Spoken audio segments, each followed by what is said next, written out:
le fauteuil noir, le fauteuil noir, Studio OG. Et bonjour et bienvenue dans ce premier épisode du Fauteuil Noir, le podcast du Studio OG. Un podcast dans lequel on va parler de production audiovisuelle et de photographie corporate ou publicitaire. Dans ce podcast, on va aborder différents domaines de la communication audiovisuelle par des témoignages de chargés de communication publics ou privés ou de chargés de marketing de la même chose, public ou privé. Et également l'intervention de confrères ou de partenaires et prestataires spécialisés dans les métiers de l'audiovisuel, par exemple le make-up, les VFX, le pilotage de drone, le son VFX, et particulièrement aujourd'hui la composition musicale à l'image avec l'intervention du grand, du beau, du fantastique, le merveilleux. J'ai l'honneur d'accueillir Pierre Le Pape. Donc Pierre Le Pape, est-ce que tu peux te présenter un petit peu ? Alors bonjour et merci de m'inviter pour cette première édition. Alors moi je suis compositeur, compositeur au sens large et notamment ce pourquoi on est là aujourd'hui, de musique à l'image. Depuis de nombreuses années, nous avons le plaisir de travailler ensemble. Donc j'ai collaboré via le Studio OG, entre autres, à de nombreuses productions pour la Cité du Vitrail, la Maison de l'Outil et de mon côté en solo, je travaille avec Nick Loland depuis un petit moment maintenant. Voilà. Donc un beau parcours, ça fait même beaucoup plus longtemps que la Cité du Vitrail qu'on collabore ensemble, parce qu'on avait fait les toutes premières réalisations qu'on avait faites, c'était sur Dissociabilis, qui était un court-métrage qu'on avait fait en 2008, je crois, donc ça fait quand même déjà un bon moment.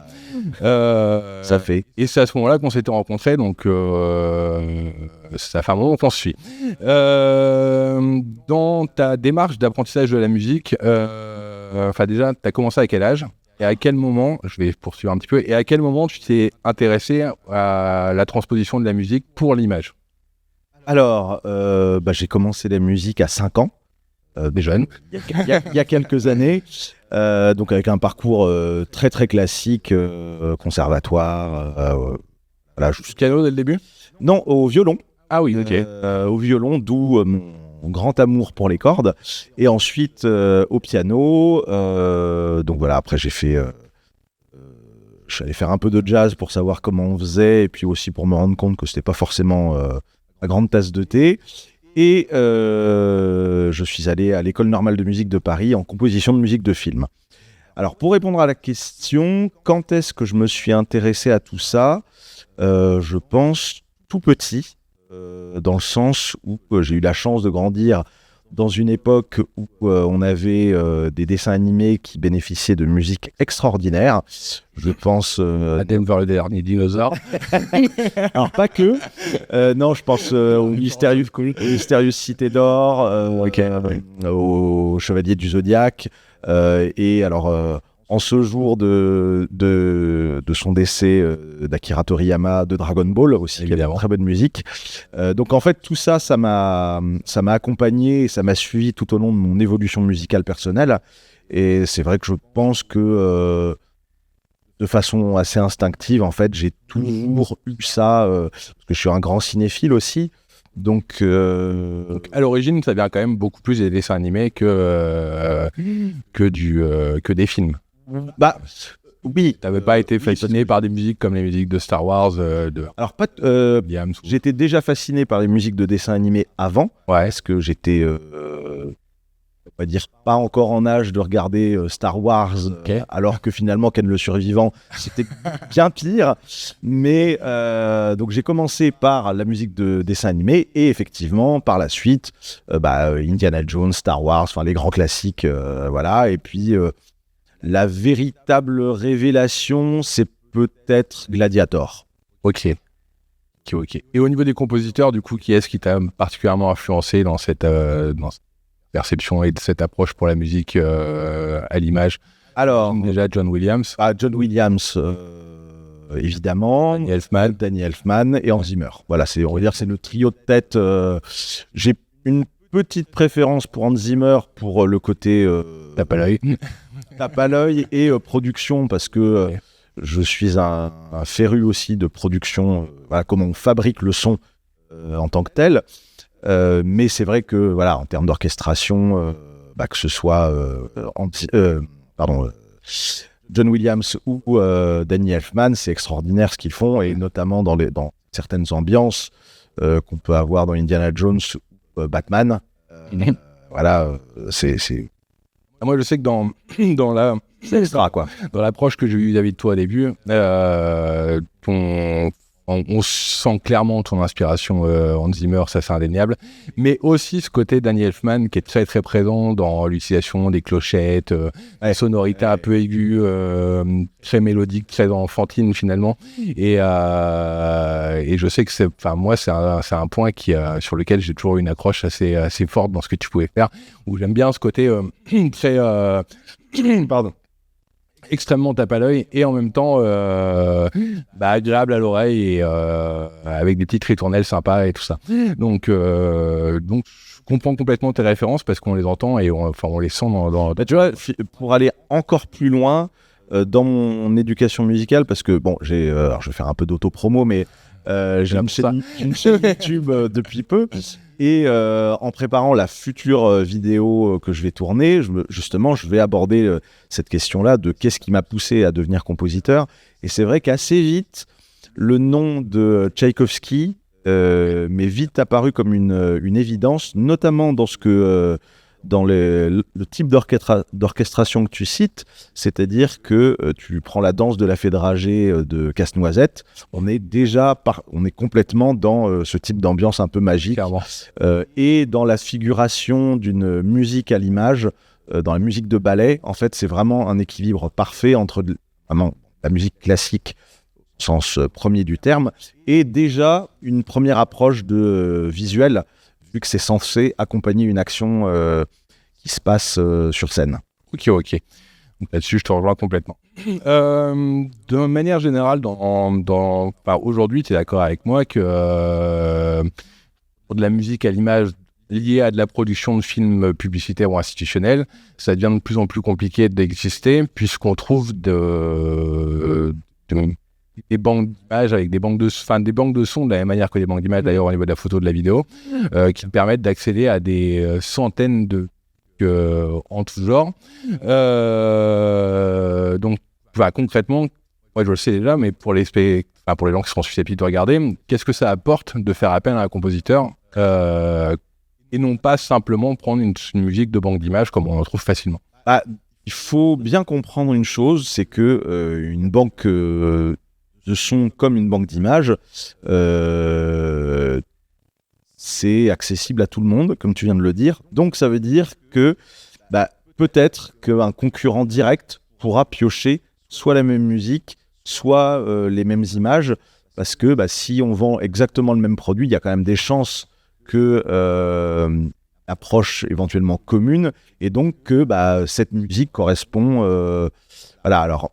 D'ailleurs, c'est des choses que parce que moi, inévitablement, je fais appel à des banques d'images pour certains projets, et c'est des choses que j'ai déjà remarquées, donc pas forcément sur des concurrents directs, mais en tout cas, j'ai déjà remarqué sur certains projets une musique que j'avais utilisée et la re-entendre dans un autre projet ou dans un autre contexte sur des pubs, et je trouve que ça gâche un peu l'exclusivité de la chose.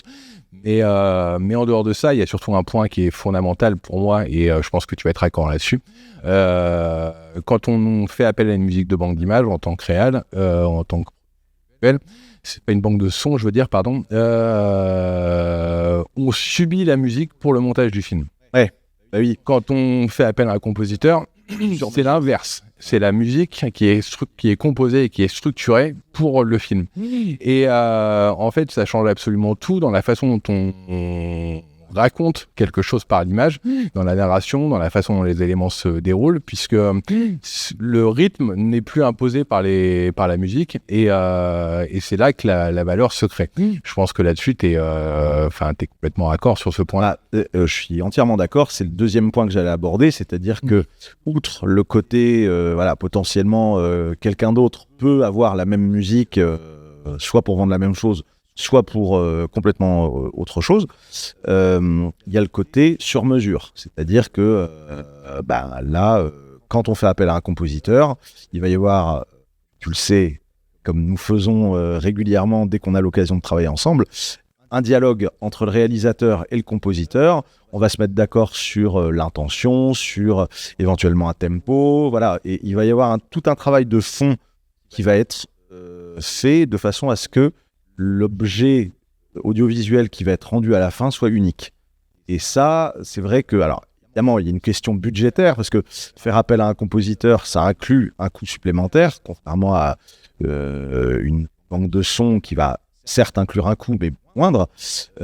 Ça a un coût, un compositeur, mais par contre, le résultat sur mesure, il est quasi 100% garanti. Ouais, moi, je trouve que ça a toujours une énorme valeur dès qu'on arrive dans des contextes de films publicitaires, parce que quand on est sur un contexte de film publicitaire, tout doit être absolument impeccable dans la forme, dans le fond, dans le son, dans l'image, dans le jeu des acteurs, dans le choix des acteurs, dans le maquillage, ainsi de suite. Et quand on a recours à on a recours à une banque de sons pour ça, ce qui est assez rare dans les publicitaires que j'ai pu faire, inévitablement on se retrouve toujours avec quelque chose qui colle pas, quelque chose qui va dénoter une petite rupture de rythme dans le tempo, une petite rupture de rythme dans l'enchaînement des images par rapport à ce qui avait été prévu, par rapport au temps qu'il faut pouvoir prendre pour véhiculer des émotions ou des sentiments à l'image. Et ça, sur de la banque de sons, c'est impossible de trouver la musique parfaite pour caler sur des spots publicitaires.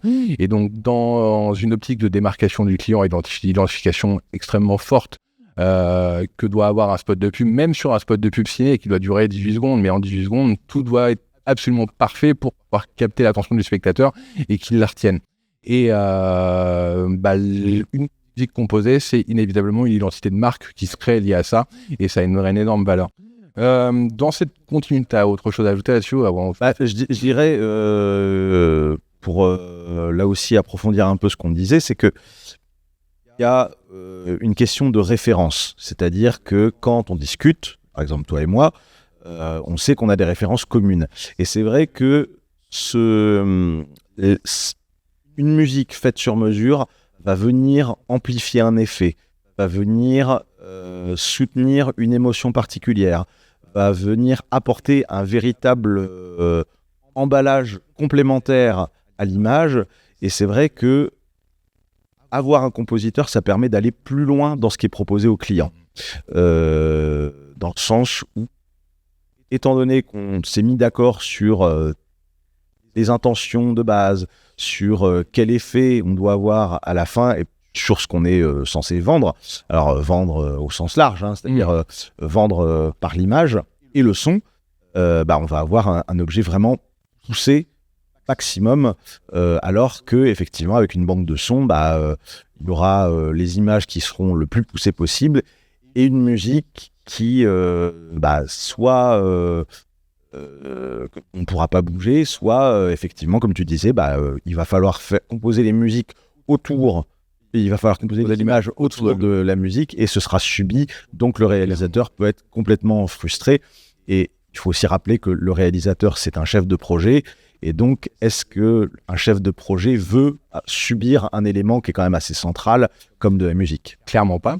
Et sachant que tu as abordé le point de l'aspect financier de la chose, moi je pense que sur des petits projets audiovisuels, faire appel à un compositeur, ça n'a pas de sens.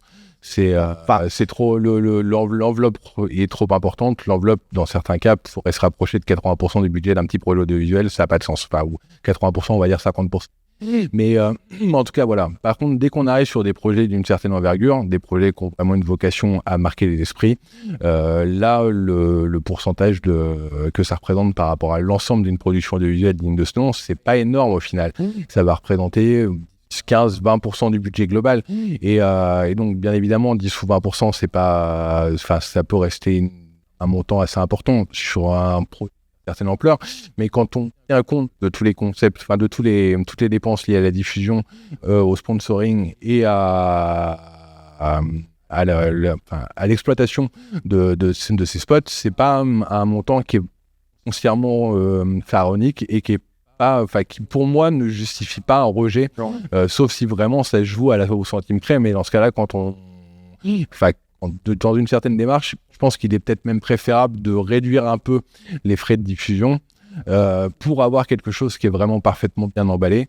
Et musique compris, bien évidemment, tout comme musique, voix off, maquillage, ainsi de suite en fait. Et souvent, alors je me permets de te couper, mais souvent, les entreprises, les organismes qui font appel à nous, alors nous, en tant que groupe avec le compositeur, souvent ont une démarche presque de produit de luxe. C'est-à-dire qu'ils veulent un objet vraiment unique, ils veulent un joyau pour asseoir leur communication. Et c'est vrai que quand on veut quelque chose de luxueux, entre guillemets, il faut mettre les moyens, il faut le savoir, ça coûte quelque chose, et le résultat est à la hauteur. En tout cas, on fait tout pour que le résultat soit à la hauteur, voire dépasse les attentes, parce que le message est clair. Voilà, on met les moyens, donc à la fin, il faut qu'il y ait quelque chose d'unique. Sachant qu'en plus, moi je le vois par rapport à mon passif sur des visuels, les films qui ont plus de budget, qui ont plus de moyens, sont les films qui restent. Et quand on est sur un projet sur lequel chaque élément a été maîtrisé, le film est extrêmement impactant et reste. Il reste dans ma vision des choses, il reste dans la vision des spectateurs. Je sais que moi, il y a certains projets, dont des projets qu'on a pu faire ensemble, il n'y a pas un mois, même des années après, où il n'y a pas quelqu'un qui me dit « Ah, c'est toi qui as fait ce truc-là ». Et pourquoi on me dit ça ? Parce que ces projets-là ont été particulièrement novateurs, particulièrement luxueux dans l'approche et qu'ils ont pu se démarquer. Et donc, effectivement, je pense qu'il y a selon ce qu'on envisage de faire, il est très certainement préférable de pousser le curseur un peu plus haut vers le produit de luxe pour se démarquer et pour que la marque du client reste clairement identifiée dans l'esprit du spectateur, plutôt que de réduire considérablement les budgets de production pour mettre énormément dans la diffusion et au final, ne plus toucher personne. C'est vrai que souvent les clients veulent de belles images possibles, et c'est vrai qu'on rappelle aussi souvent, mais alors pourquoi vous voudriez les meilleures images possibles et pas la meilleure musique avec. Donc c'est vrai que la musique est souvent le parent pauvre de ce type de production. Fort heureusement, le parent le plus pauvre, ça reste le maquillage. Oui. Et pourtant c'est aussi important. C'est du détail, mais ça change la donne en fait. Là, on n'est pas maquillé, ça se voit quoi. Un détail plus un détail plus un détail, ça fait quand même beaucoup à la fin. Et c'est vrai qu'il y a une sorte d'éducation du client à faire, dans le sens où ne négligez pas la musique. C'est un véritable plus dans votre... pour l'image de votre marque, quoi. Carrément. On va revenir sur certains projets qu'on a pu faire ensemble, notamment la Mopo et la route du vitrail. Donc, on va prendre le temps d'écouter une partie de la Mopo qui sera également visible dans la partie dans l'aspect vidéo, et deux musiques qui ont été faites dans le cadre de la route du vitrail. Donc, la route du vitrail, c'est un très grand projet qu'on avait fait il y a quelques temps, où on avait fait plus de 70 films, je crois. Maintenant, ouais, c'est ça, avec chacun une musique composée. Et donc, d'abord on écoute et après on en reparle. Pour la Mopo, on monte pas le film en entier parce que le film est un peu long et on n'a pas forcément le temps, mais sur le reste on va la regarder en entier, on va aborder un peu la question de comment tu as fonctionné toi par rapport à ça. Ok, c'est parti.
Et bah, Que de souvenirs. ouais, ça fait longtemps qu'on les avait pas entendus. Moi, je les trouve extrêmement réussis, ces musiques. Bah alors, pour la petite histoire, celle de Landreville fait partie de la démo que j'envoie aux clients potentiels pour leur montrer ce que j'ai fait. Ok. C'est une de mes préférées. Ouais, moi aussi, je trouve qu'elle est extrêmement efficace et la musique du deuxième teaser de la Cité du Vitrail aussi, puis la Mopo, elle est assez impressionnante avec une sacrée dimension. Comment t'avais fonctionné là-dessus par rapport à la Mopo? Par exemple, le cas de la Mopo est un peu particulier parce qu'il répond pas, enfin, c'est pas un film publicitaire, c'est un film promotionnel. On est vraiment sur quelque chose. C'est un enchaînement d'images servant à faire découvrir un lieu plus qu'une narration, et mais sur lequel la musique devait avoir une intention. Moi, je m'en rappelle très bien.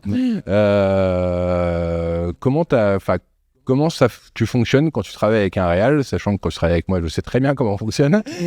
mais comment toi, tu fonctionnes, comment tu travailles avec un réal ou avec d'autres gens, parce que je sais aussi comment tu travailles avec Nick Leland notamment, pour la composition de ce type de musique. Alors, c'est finalement pas bien différent de ce qu'on fait tous les deux, hein, c'est-à-dire qu'on se rencontre et avant toute chose, on discute beaucoup. Quel est le projet, comment ça va se passer, quels sont les délais évidemment, est-ce qu'il y a des impératifs dans les influences, dans musical ou autre, par exemple, on parlait de Nick Leland, en l'occurrence j'avais fait la musique pour le feu d'artifice d'Halloween. Bon, c'est un élément essentiel. Il faut qu'il y ait quand même une ambiance. J'ai vu des feux d'artifice, notamment dans la commune où j'habite, qui n'avaient pas de musique, et ça gâche un peu la fête. Hein. Voilà. Alors, effectivement, il faut que ce soit une immersion complète dans le cas d'un feu d'artifice, comme dans le cas d'une vidéo, hein, bien entendu. Donc, on discute beaucoup. Souvent, on digresse. Et ça permet de mieux se connaître, de savoir un petit peu quelles sont les attentes du client. Il y a vraiment la plus grosse partie du boulot, finalement, c'est pas tant la musique, c'est bien cerner les besoins. Voilà, les besoins, les attentes. Et une fois qu'on a établi, on va dire, un vocabulaire commun, parce que c'est vrai que tout le monde n'a pas forcément un langage musical abouti, donc savoir par exemple que chez un tel, il va me parler de mesure parce qu'il voit un peu à quoi ça correspond. Un autre va me parler de plus en mélodie. Donc c'est vrai que on va pas forcément de l'un à l'autre avoir la même définition des choses. Donc il faut avant tout établir ça. Et une fois que ça c'est établi, je fais un premier jet. Parce que j'aime bien proposer un truc et son inverse, ce qui permet souvent de dire c'est ni l'un ni l'autre, mais entre les deux. Et souvent je fais exprès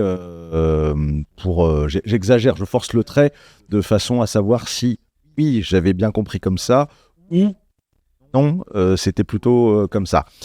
Et ça permet de mettre en pratique le vocabulaire commun que j'évoquais juste avant, et après en général ça va tout seul. Ça permet de cibler les choses, et après souvent je prends le temps qu'il me faut pour faire une nouvelle version souvent plus aboutie, parce que ça c'est un point qui est assez particulier quand on travaille avec un compositeur, c'est que généralement ce que vous allez fournir en premier jet, et c'est normal, ça va être des boucles en fait. Ça va être simplement un riff, une mélodie qui contient un seul et unique instrument, ou alors peut-être une petite rythmique de batterie derrière pour appuyer le truc, et qui tourne en boucle et pendant 2 minutes. Et voilà, est-ce que c'est une direction intéressante, oui ou non? Et en fait, c'est vrai que quand tu as un minimum de de recul par rapport à la musique, t'arrives à identifier les choses très rapidement par rapport à ça. Mais ça peut aussi faire peur à certains clients, j'imagine, de se retrouver avec des musiques qui sont très vides au départ et qui prennent toute leur dimension au fur et à mesure des choses, sachant qu'en plus, dans une composition musicale, tu as tout un tas d'étapes, notamment de composition de base, d'orchestration, de mixage, de mastering, et qu'à chaque étape, le morceau prend son ampleur, et que ne serait-ce qu'un morceau pas mixé, c'est quand même rude à avaler. Ouais. Alors, on en connaît quelque chose, tous les deux, mais c'est vrai qu'il y a toujours un peu de pédagogie à faire auprès des clients qui n'ont pas forcément l'habitude. Des fois, on tombe sur des clients qui ont fait, comme je disais, de la musique, ou qui font de la musique en amateur, donc ils savent un peu comment ça marche. Maintenant, c'est vrai que c'est quand même pas la majorité, et quand on envoie un premier jet, c'est un petit peu abrupt. Donc, il faut, comme je disais, faire de la pédagogie, parce qu'il faut se rendre compte que écrire un morceau orchestré, ça prend énormément de temps. Ah oui, c'est sûr. C'est-à-dire que si on ne fonctionne pas avec des boucles, c'est d'ailleurs tout l'intérêt par rapport aux banques de sons évoquées précédemment. Si on fait vraiment du sur-mesure, on va écrire toutes les notes. Et écrire toutes les notes sur tout un orchestre, ça prend quand même un peu de temps. Donc même si on a quand même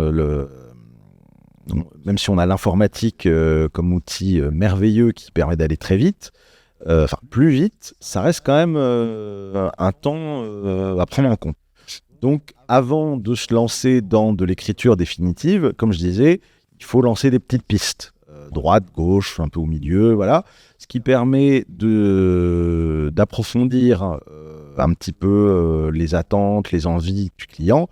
Et après, comme tu disais, on va construire souvent la bonne version qui va être agrémentée au fur et à mesure des versions qu'on va pouvoir envoyer. Moi, c'est vrai que je sais qu'il y en a qui n'envoient quasiment que du produit fini, mais ça peut générer une certaine angoisse de la part des clients qui se disent mais ça fait 10 jours qu'on n'a pas de nouvelles, qu'est-ce qu'il fait ? Est-ce qu'il est toujours sur... voilà. Alors que moi, j'envoie des versions régulières pour dire je suis toujours dessus, ça avance, comme ci, comme ça, on est bien d'accord, puis ça permet aussi de prendre de prendre la température et éviter les faux pas. C'est-à-dire qu'on a vite fait de s'enjoiser quand on est tout seul dans son studio en se disant bon, c'est bon, il a validé ça, donc je vais faire ci, machin, puis du coup je vais rajouter ci, et au final on dévie un peu beaucoup de ce qui était validé et le client se retrouve avec un produit fini où il se dit alors c'est pas ça que je voulais, donc il faut revenir, retrouver à partir de quand on a dévié, et pour repartir dans la bonne direction. Alors que de faire des envois réguliers, ça permet, au cas où, juste de revenir à la version d'hier soir et se dire, bon bah voilà, j'ai bossé 2 heures ce matin. Je me rappelle notamment d'un des 65 films de la Cité... Non, des 70 films de la Cité du Vitrail. En tout, d'ailleurs, il y en avait 72 précisément. Je me rappelle d'un où il y a eu un raté comme ça, avec une première version que je t'avais validée, qui a été rejetée par le client et qui finalement, suite à des échanges, on est revenu à la première version. Sauf que toi, ça t'avait mis dans une position complètement inconfortable parce que tu n'arrivais pas à retrouver la configuration exacte de l'origine sur une des musiques. Mais ça, c'est un petit aparté. Dans ce contexte, d'ailleurs, justement, c'était pour ça que je voulais faire écouter les musiques de la Mopo. Les musiques de la Mopo, qu'est-ce qu'elles ont de particulier et pourquoi ça avait une énorme valeur, pas de la Mopo, de la Cité du Vitrail, pourquoi ça avait une énorme valeur de les faire composer ? Alors, tout ce que j'ai dit juste avant, c'est quand il s'agit d'un film. Là, on était sur une série considérable. La première série, c'était 60 films. 65, voilà, j'en perds le compte. Et il fallait partir d'un seul et même thème qui unisse les 65 films. Donc là, effectivement, c'est un autre travail. Il a d'abord fallu valider la mélodie qui allait servir pour tout le reste. De mémoire, J'avais fait une première version en me disant les églises, les vitraux, on va faire quelque chose de très musique sacrée, très voilà. Qui a été rejeté. Et où je me suis fait dire mais c'est pas ça du tout, parce que justement on ne veut pas une image vieillotte, c'est-à-dire qu'on veut dépoussiérer un peu tout ça. Donc allez-y, proposez des choses complètement folles si vous voulez, mais vraiment surtout pas des chœurs de l'orgue et de la viole de gamme, quoi. Ah bon, ok, d'accord. Je suis reparti sur autre chose qu'on a validé, et alors à partir de là, je me suis retrouvé devant un océan de pages blanches en me disant voilà, il faut faire 65 déclinaisons de cette mélodie. Alors c'était la même démarche avec les films. Hein. Oui, évidemment. Où justement, le dialogue qu'on avait tous les deux était très intéressant, c'est-à-dire que toi, tu avais un planning de tournage et tu me disais, cette semaine, il me faut... je vais en tourner tant, et dans le tas, il m'en faut au moins un comme ci, un comme ça, parce que j'ai déjà une idée sur la question. Alors, ce cas est un petit peu particulier parce que j'ai composé en même temps que tu filmais. C'est-à-dire que, vu qu'on pour des questions de temps, là on n'était pas dans le contexte de composition à l'image, effectivement, parce que les images ont été posées par-dessus la musique, sauf qu'on était sur un échange en amont pour que l'orchestration des films corresponde à ce qu'on voulait filmer. Mais là où le rôle d'un compositeur devenait vraiment indispensable dans ce projet, c'est la cohérence, en fait. Alors, voilà. Et on a une cohérence de... Il y a la cohérence et puis thème il faut se rappeler qu'on s'appelait quand même très régulièrement. Oui. On s'appelait 10 fois par jour. Je t'envoyais des trucs que t'écoutais en train de prise au téléphone. Ouais, je crois que c'est bon, avance. Et effectivement, sur une cohérence de 65 musiques, là, il a fallu être très organisé, quoi. C'est-à-dire que j'ai fait des déclinaisons, j'ai fait des groupes de musique avec tel type d'ambiance, en rajoutant ci, en enlevant ça, en déviant un peu, en faisant en majeur, en mineur, voilà. Parce qu'au bout d'un moment... C'est là que les compétences de composition rentrent vraiment en ligne de compte, parce qu'il fallait pouvoir reproduire énormément... Est-ce qu'au final, c'était quoi ? C'était 1h30 de musique, 2 heures de musique ? 65 films, à 1 minute 20 le film. Oui, ça fait 1h15, 1h30 à la louche. Donc ça, en gros, pour les téléspectateurs, ça représente l'équivalent d'un gros album à composer en 3 mois et à produire en 3 mois. Là où normalement, il faut au moins 1 an. Donc là, ça a été... il a fallu composer et produire, mixer en même temps. Donc d'où le souci d'organisation et d'efficacité, enfin pour être efficace, quoi. Enfin voilà. Dernier point de notre podcast, du premier podcast du Studio OG. Les actualités, les évolutions, tout change très très vite. Ces derniers temps, depuis 1 an et demi à peu près, on a vu l'IA débarquer pour à peu près tout. Alors c'est connu auprès du grand public, notamment par ChatGPT, qui est capable de rédiger un texte sans aucune âme très rapidement, mais également de reformuler un texte de manière très efficace. C'est connu via Midjourney, qui sont capables de générer des images sans aucune âme, mais avec une qualité graphique absolument remarquable et très rapidement. Depuis quelques temps, il existe aussi certains logiciels qui servent à générer de la musique de banque d'images ou de la musique à proprement parler. Dans ce contexte, moi j'ai expérimenté une IA récemment qui s'appelle Suno,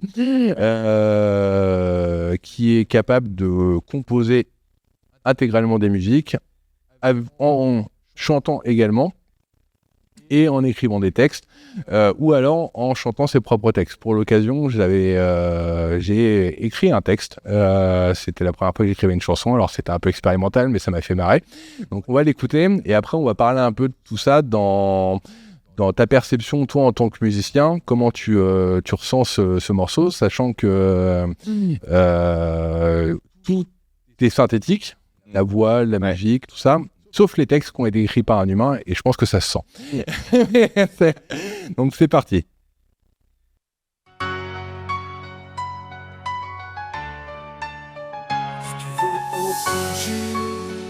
OG de Pont-Sainte-Marie. Studio OG, réalisateur, producteur, travailleur audiovisuel. Le fauteuil noir repousse les limites individuelles. Photographe, vidéaste, iconoclaste et tous les mots qui finissent en elle. Le fauteuil noir, le podcast du Studio OG. Y a plus des espoirs, on prend la parole pour vous poser. Déploie tes ailes, ici on parle d'audiovisuel, de musique, de film et de photos. Car au micro on n'est pas des rigolos. De la vidéo, c'est l'allégorie, avec notre passion pour l'audiovisuel. OG de la vidéo, c'est l'allégorie, avec notre passion pour l'audiovisuel. On va parler dans toutes les traits, vous allez boire du nectar de miel. Studio OG, OG de Pont-Sainte-Marie. Studio OG, on va parler dans tout le pays, avec notre passion pour l'audiovisuel. Vous allez boire de l'hydromel. J'ai des lyriques en stock pour partager mes connaissances. Ici on est à bloc, on vit pour ça jusqu'à l'essence. Le fauteuil noir, on a sorti notre bavoir. Dis-moi que tu vois pas le rapport. Pour notre podcast, pas besoin d'arrosoir et d'autres rimes en or. Le fauteuil noir, le podcast du Studio OG. Il y a à manger et à boire, au niveau thème c'est la quincaillerie. Le podcast du photographe, vidéaste, cinéaste et du contraste. C'est le grand soir pour notre autre première, c'est le défouloir et c'est parti.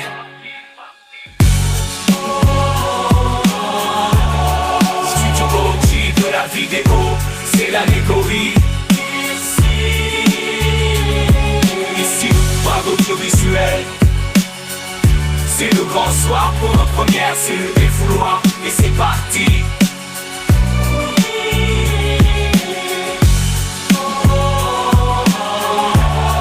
Studio OG de la vidéo, c'est l'allégorie. Ici, par l'audiovisuel, c'est le grand soir pour notre première, c'est le défouloir et c'est parti. Le fauteuil noir. Le fauteuil noir. Arrête pas. Alors, ça te fait peur? Alors non, ça me fait rire. Je suis un vrai poète. Non, alors ça me fait rire dans le bon sens du terme, parce qu'effectivement, c'est de prime abord, c'est quand même bluffant qu'un programme te génère ça. Maintenant, tu vois, en même temps qu'on écoutait le titre, je l'analysais, et en fait, déjà, la grille est extrêmement simple. Ouais. C'est une boucle. La rythmique aussi, et on pourrait même te dire, bah voilà, cette rythmique, elle vient de tel titre de rap, le break, il vient de tel autre titre, et ainsi de suite. C'est-à-dire que l'IA, en tout cas moi, de ce que j'en vois et de ce que j'en pense aussi, c'est un très très bon élève. C'est-à-dire qu'il apprend très vite, il apprend plein de trucs, et quand tu lui demandes fais-moi ça, bah, il va compiler tout ça et de façon très mathématique, il va te sortir ce qu'on vient d'écouter par exemple. Sauf que, par exemple, par rapport à tout le travail sur la Cité du Vitrail, un thème et variation, moi j'ai fait des études de piano, entre autres, et on travaille des thèmes et variations de Mozart, Beethoven et Mendelssohn, voilà. Et tu vois, quand on travaille ce genre de choses, on a des doigtés qui rentrent dans les doigts, qu'on travaille en boucle pendant des heures, des jours, voire des mois certaines fois.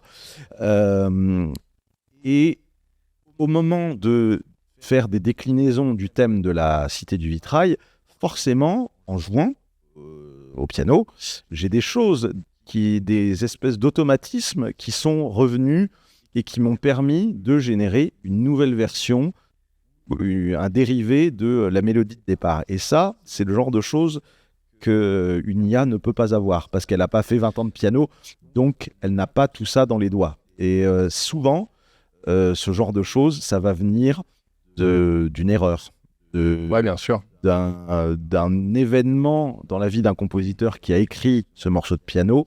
Et alors, pour moi qui l'ai appris, de recevoir ça d'un compositeur qui n'est plus là. Et moi, dans ma vie, il m'arrive de trouver des mélodies et de boire mon café, faire une erreur et de me dire « Ah oui, c'est mieux comme ça ». Voilà. Et ça, c'est quelque chose... Ouais, justement, c'est un point parce que j'ai...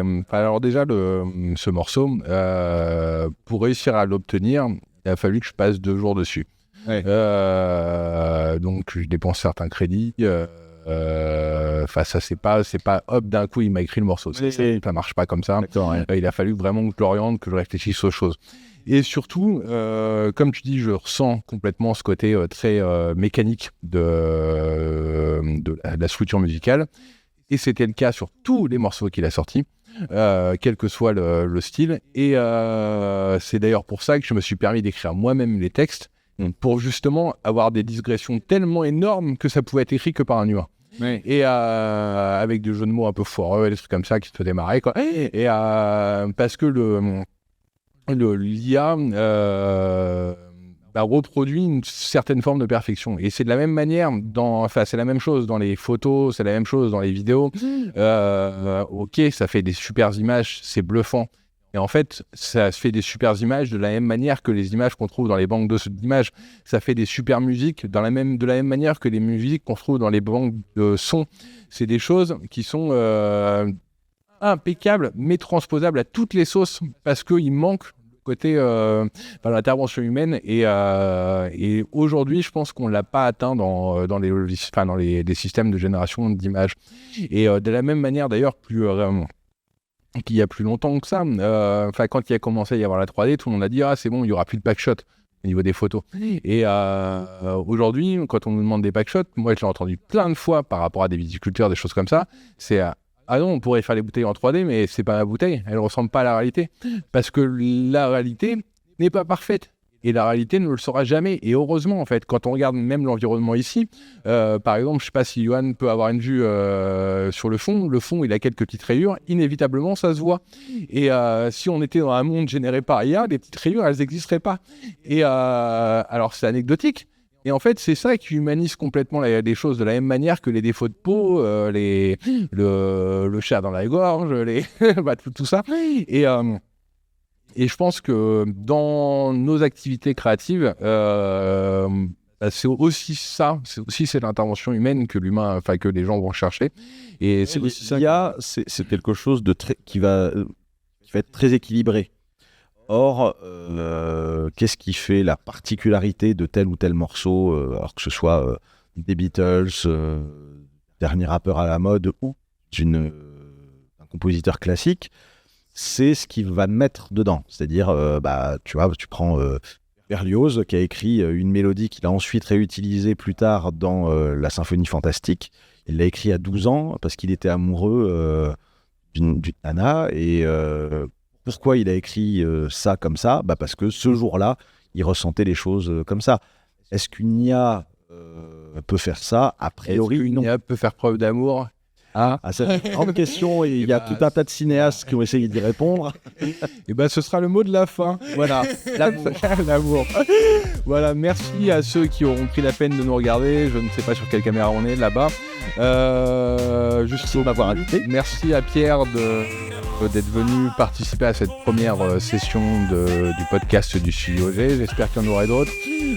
C'est pas quelque chose que je vais faire très très régulièrement parce que ça prend beaucoup de temps de mise en place, d'échanges, d'installation, mais je vais essayer dans l'année quand même d'en faire quelques-uns. Peut-être que je réinviterai Pierre pour parler d'autres choses. Peut-être que j'inviterai Pierre pour parler de ciné parce qu'on aime bien le ciné aussi. Et même si c'est pas notre activité, c'est un domaine dans lequel on a beaucoup de choses à se dire. Clairement, le but de cette émission, c'est de parler d'un peu de tout ce qui nous fait vibrer dans un contexte proche de l'activité photographique audiovisuelle. Merci à tous, bonne fin de journée, au revoir. Au revoir. Le podcast de Fauteuil Noir.